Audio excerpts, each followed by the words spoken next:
Muy bien, estamos de regreso en el programa A Fondo y tal como habíamos prometido, tenemos al último desertor de Cuba. Se suceden uno tras otro, vamos a ver quién es, vamos a ver qué tiene que contarnos. A veces algunos nos quedamos mirando con escepticismo.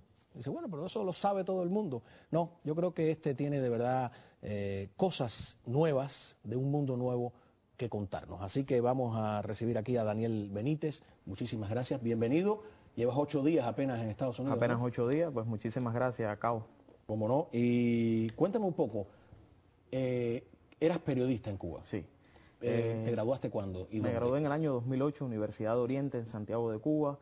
De ahí pasé a trabajar a la Agencia de Información Nacional. Después estaba trabajando en la radio como director de programas de radio, escribiendo programas de televisión y bueno, también profesor en la Universidad de Holguín, que abrió hace apenas 4 años. ¿Qué edad tienes? 30 años. 30 años. ¿Eras militante de la Unión de Jóvenes Comunistas?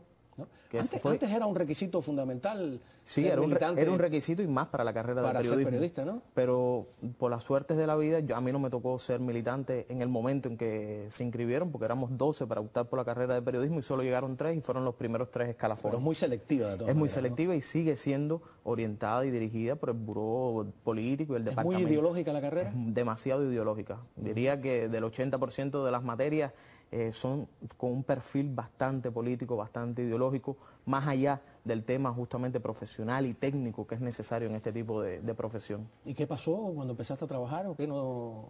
Bueno, empecé a trabajar en la Agencia de Información Nacional. AIN, ¿no? En la AIN, en la famosa AIN, que son las siglas por las que se conoce. Todo iba perfecto hasta que inicié, pues bueno, una relación con mi actual pareja que vive aquí en Miami. Y eso ya empezó a ser mal visto. ¿Una cubano-americana? Una cubano-americana. ¿Y fue de visita allí?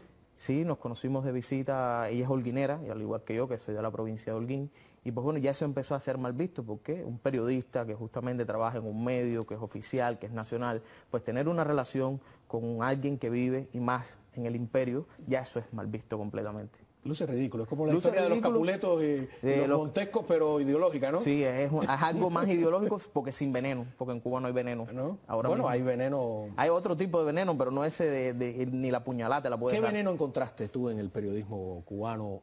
Porque ya tú eres de la época de las redes sociales, del internet.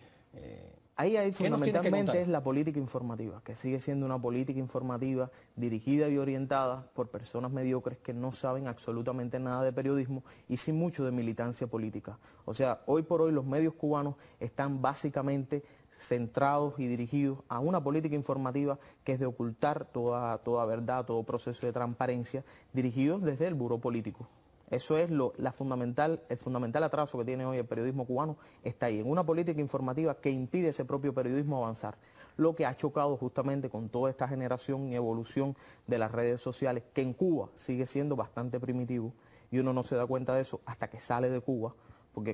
¿Saliste de cómo? ¿Cómo saliste? Bueno, salí como parte de una misión de intercambio cultural. Tenía que impartir un curso en México de 3 meses. O sea, que no estabas tan mal con... bueno, pero no por la parte... todavía escape? Sí, por la parte cultural, porque por la parte del periodismo no. O sea, a mí, por ejemplo, en 2 ocasiones me negaron el permiso de salida de manera personal, por un trámite personal. ¿Y esa era la primera vez que salías de Cuba? ¿Habías estado fuera antes? Esta era la primera vez que salía de Cuba. ¿A dónde? ¿A México? A México. ¿Y a impartir un curso. Allí?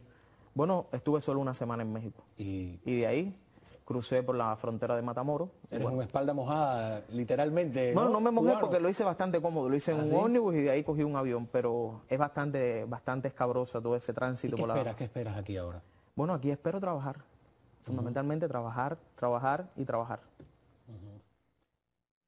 Los exiliados más viejos, y yo creo que con mucha razón, se quejan de que cuando alguien llega, la palabra libertad está ausente del discurso político de la gente joven, ¿no? ¿Qué significa algo real para ti o te parece también parte de una retórica del otro lado del conflicto? Yo pienso que la palabra libertad, para por lo menos lo que es mi generación, que yo la he llamado la generación de la sobrevivencia, tiene mucho de ese escepticismo político. Es como una generación que ya no espera nada, por lo menos políticamente hablando, ni le interesa lo que piensen de un lado ni de otro. O sea, le da lo mismo lo que piensan aquí en Miami, ese lobby político, como le da lo mismo lo que sucede en Cuba, ese lobby político. Porque lo que está pensando fundamentalmente mi generación no es en el destino país, no es en el destino de una nación, sino en cómo yo vivo el día a día, cómo yo me busco mi dinero, cómo yo trato de sobrevivir, cómo yo trato de salir adelante. Sobreviviente, recordando la película de Alea, a una persona como Yoani Sánchez, que parece tener una entereza tremenda, también con escepticismo, con admiración? No, el problema de Yoani es que en Cuba no se conoce. ¿No? Nadie, porque como Yoani es una activa en las redes sociales y tiene su blog, yo podría decirte que... ¿Pero tú la conocías? Sí, yo la conocía porque además tenía la oportunidad de leerla. Y cuando, por ejemplo, yo daba clases... ¿Cómo lo hacías? No, porque tenía la posibilidad cuando trabajaba en los medios, pues bueno... ¿Tenías internet? Hubo un momento... ¿Quiénes tienen internet en Cuba? En Cuba tienen internet hoy, fundamentalmente, los periodistas, los... ¿Abierto? ¿Podías leer el...? No, por ejemplo, hay una página Café Fuerte, en Cuba no hablo. Yoani Sánchez, hasta el año... Fuerte. Es muy fuerte el café, y en Cuba hay que endulzarlo un poquito.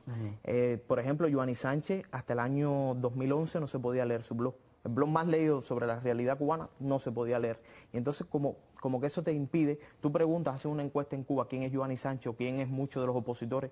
Ahora supieron lo de Payá, porque hubo que sacar una nota oficial. Si no se saca esa nota oficial, pues tampoco se conoce quién era Payá, no se conocen quiénes eran los 75 de la Primavera Negra. Y todas esas cosas producto a ese propio proceso de desinformación y de no acceso a las nuevas tecnologías.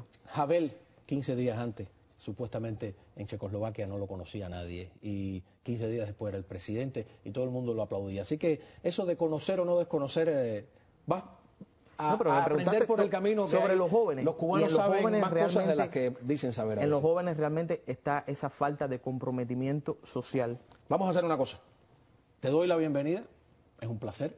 Yo no soy portero del exilio ni nada por el estilo. Me imagino que vas a regresar a este programa.